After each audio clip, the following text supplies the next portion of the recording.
보도가 나왔습니다. 한국과 대화를 거부한다는 아베파와 한국과 대화를 해야 한다는 아수파였습니다. 아베를 중심으로 한 자민당의 아베파와 아수다로 부총리를 중심으로 한 아수파가 분열되고 있다는 것이었습니다. 아수다로 부총리는 한국과 대화를 원하며 원만하게 해결해 나갈 것을 원하는 것처럼 비춰졌습니다. 당시 언론은 이를 불화설로 보도하기도 했지만 일각에서 한국의 강원 양명책을 구사하면서 서로 역할 분담을 하고 있다고 해석했습니다. 그런데 최근의 발언을 통해 역할 분담을 했다는 말에 힘이 실리고 있습니다. 게다가 더 충격적인 것은 아수다로가 한국의 수출 규제를 한 주범이라는 사실이었습니다. 아수다로 일본 부총리 겸 재무상이 일본 기업이 피해를 보면 한국에 금융 제재를 할 수 있다고 협박했습니다. 아수 부총리는 10일 발매된 일본 월간지 문해춘추 2020년 1호로에 만에 하나 한국 측이 강제징용 판결로 압류 중인 민간 기업 자산의 현금화를 실행하면 이쪽으로서는 심각한 예를 든다면 한국과의 무역을 재검토하거나 금융 규제에 착수하는 등 방법은 여러 가지가 있다. 이렇게 밝혔습니다. 사실 아베 신조 정권의 2인자로 꼽히는 아수 부총리는 잦은 망언으로 망언 제조기라고 불렸습니다. 그는 어느 쪽이든 일본보다 경제 규모가 작은 한국이 먼저 피폐해질 것이다. 문재인 대통령이 어떤 판단을 하느냐의 문제다. 북한 문제를 비롯해 동아시아의 안전보장 환경의 심각성이 커지고 있지만 최대현안은 한국과의 관계다. 문제는 한국이라는 국가 자체보다도 국제법을 계속 무시하는 문재인 정권의 자세다. 1965년 이란 청구권 협정으로 일본은 한국에 무상 3억 달러, 유상 2억 달러의 경제 지원을 제공했고 그 결과 한강의 기적이라고 불리는 한국의 경제 발전을 가져왔다. 이제 와서 없었던 일이라고 말한다면 좀 기다려봐라라고 말할 수밖에 없다. 또한 아베 총리가 정말로 헌법 개정을 하려면 1기 더, 즉 총재 4선을 불사한다는 각오가 요구된다. 이렇게 말하기도 했습니다. 그는 포스트 아베 후보로는 기시다 후미오 자민당 정조 회장을 꼽았습니다. 각종 막말과 망언으로 유명한 아수다로는 그동안도 막말로 수많은 문제를 일으켜왔습니다. 과거 자위대 간부초청에서 침략전쟁을 미화하는 대동아 전쟁 표현을 사용해 논란을 빚었습니다. 대동아 전쟁은 일본의 침략전쟁을 정당화하고 미화하는 뜻이 담겨 있습니다. 일본은 1941년 12월 12일 국무회의를 통해 대동아 전쟁 표현을 공식적으로 사용했습니다. 일본이 미국과 유럽 국가들에 의한 아시아 식민지를 해방시켜 대동아 공영권을 설립해 아시아의 자립을 지향한다는 명분으로 대동아 전쟁이라 표현한 것입니다. 이 때문에 제2차 세계대전 당시 일본을 점령한 연합군 총사령부는 공문서에서 대동아 전쟁 사용을 금지했습니다. 그런데도 아수다로는 버젓이 대동아 전쟁이라는 표현을 쓴 것입니다. 더욱 충격적인 발언도 있었습니다. 아수다로는 2013년 헌법 개정 논의에 관해서 독일 바이마르 헌법도 어느새 나치 헌법으로 바뀌고 있었다. 아무도 알아채지 못했다. 그런 수법을 배우면 어떨까? 이렇게 강연해서 발언했습니다. 나치 정권의 수법을 긍정적으로 말한 것인데 이러한 발언은 미국의 유대인권단체 사이먼 위젠탈 센터와 중국 외교부 등이 비난 성명을 잇따라 발표하는 등 국제적인 비판을 불러일으켰습니다. 아수다로는 발언을 철회했지만 몇 번이나 히틀러와 나치를 찬양하는 이유는 그가 실제로 히틀러나 나치를 긍정적으로 생각하고 있다는 것을 보여주었습니다. 외교 전문가들은 일본이 한국의 수출을 감행했을 때 가장 주도적인 역할을 한 것이 아수다로라고 보고 있습니다. 수출 규제 초기 다른 목소리를 낸다고 보도되기도 했던 아수다로가 사실은 진범이었던 셈입니다. 아베 정권은 최근 버거 스캔들로 위기에 봉착하고 있습니다.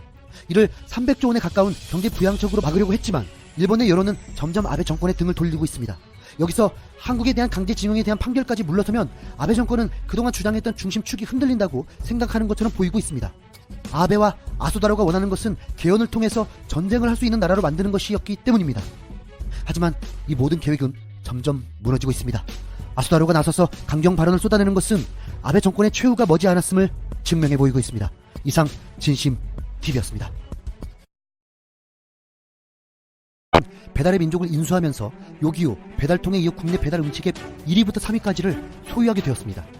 지금 이를 두고 독일 기업이 국내 배달앱 시장을 완전히 장악했다며 거센 비판을 받고 있습니다. 배달의 민족은 우리가 어떤 민족입니까? 라는 광고 문구로 그동안 애국 마케팅을 해왔습니다. 2012년 한나체를 시작으로 한글날마다 새로운 한글 서체를 무료 배포하면서 한글 사랑에 앞장서기도 했습니다. 이 때문에 소비자들이 느끼는 분노는 더욱 컸습니다. 배달의 민족이 게르만의 민족이 됐다는 조롱 섞인 비판이 나오기도 했습니다. 딜리버리 히어로와 우한 형제들은 글로벌 시장 공략을 위한 한국 독일 연합군 결성이라고 항변했지만 논란은 그치지 않고 있습니다. 국내 소비자들은 지금 독과점에 의한 부작용을 가져올 것이라며 비판하고 있습니다. 딜리버리 히어로 DH의 배달앱 시장 장악으로 이용자 할인 혜택이 줄고 점주들의 수수료가 인상될 수 있다는 것입니다. 전국 가맹점주 협의회는 독일 자본의 90% 이상의 배달앱 시장이 지배받는 기형적인 상황을 앞둔 자영업자들은 배달앱들이 정하는 각종 수수료 인상과 횡포 현실화에 대한 공포가 있다. 1차 피해자가 되지만 장기적으로 소비자에게 부담이 전가될 수밖에 없다고 밝혔습니다. 배달의 민족을 독일 기업에 판 우한 형제들은 매각을 통해 잭팟을 터뜨렸습니다. 딜리버리 히어로가 평가한 우한 형제들의 기업 가치가 무려 4조 7,500억 원에 달했기 때문입니다. 김봉진 대표 등 우한 형제들 경영진이 보유한 지분 13%는 추후 딜리버리 히어로 본사 지분으로 전환될 예정인데 전체 매각으로 볼 때 수천억 원의 매각 이익이 발생할 것으로 전망되고 있습니다.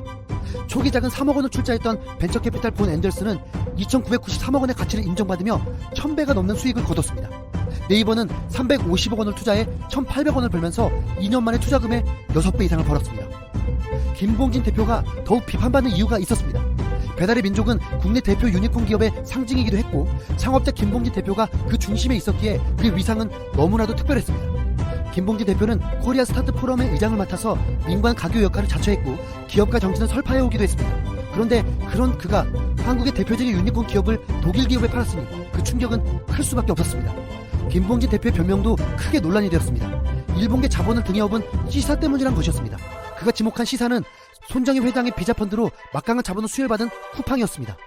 쿠팡 이츠는 서비스 시작부터 배달비 무료, 최소 주문금액 0원, 첫 주문 최대 5,000원 할인 등 공격적인 프로모션을 펼쳤고 게다가 배달의 민족과 계약을 해지하고 쿠팡 이츠와 계약을 맺으면 수수료 할인에 현금 보상까지 제한했다는 것입니다. 그러나 이러한 김봉진 대표의 항변을 업계에서는 설득력이 없다고 보았습니다. 업계 1위 기업이 구입받게 되지 않고 시작한 지 5개월밖에 안 된 쿠팡이츠에 위협받는 게 말이 안 된다는 것이었습니다. 시장을 잠식한 배달의 민족과 요기요를 따라잡기에는 어림없어 보인다는 것이었습니다.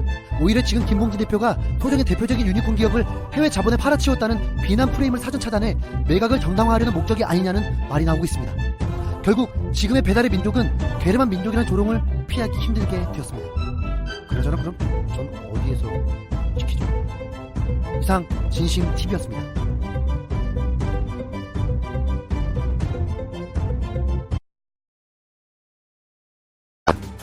만일 일본이나 한국이 자국이 있는 미국의 주둔비 부담을 획기적으로 더 많이 부담하지 않으면 기꺼이 미군 철수를 고려할 것이다라는 말이었습니다.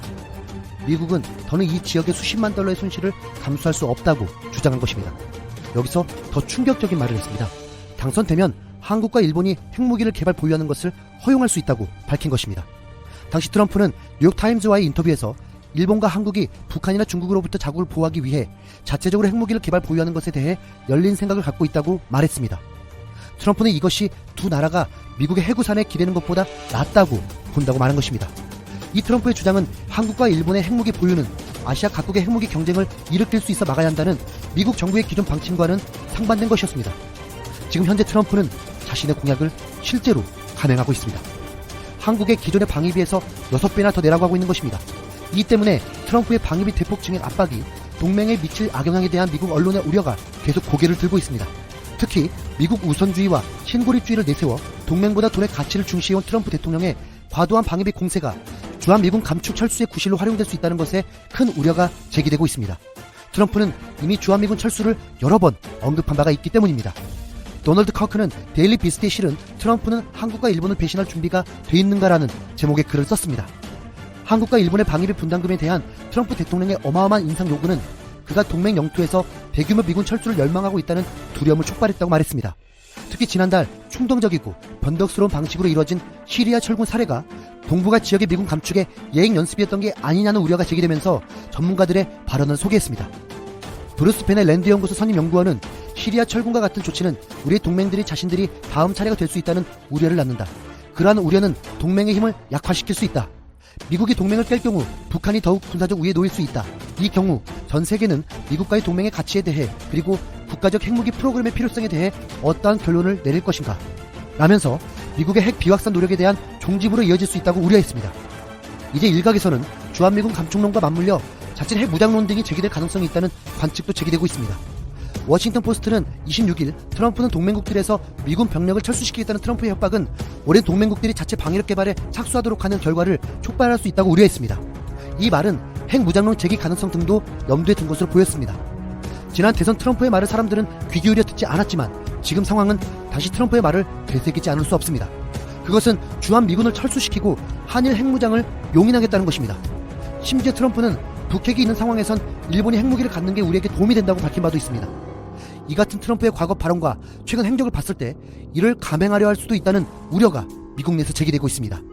트럼프의 의도대로 되기가 쉽지는 않겠지만 지금까지 그 무리한 공언들을 하나씩 해나가는 것을 보면 앞으로 우려가 현실이 될 수도 있을지도 모릅니다. 결국 트럼프의 방위 분담금의 과도한 인상 요구는 앞으로 주한미군 철수에 이어 핵무장론까지 거론될 수 있는 논란의 시작이 될 수도 있을 전망입니다. 그러면 안 되는데요. 이상 진심TV였습니다.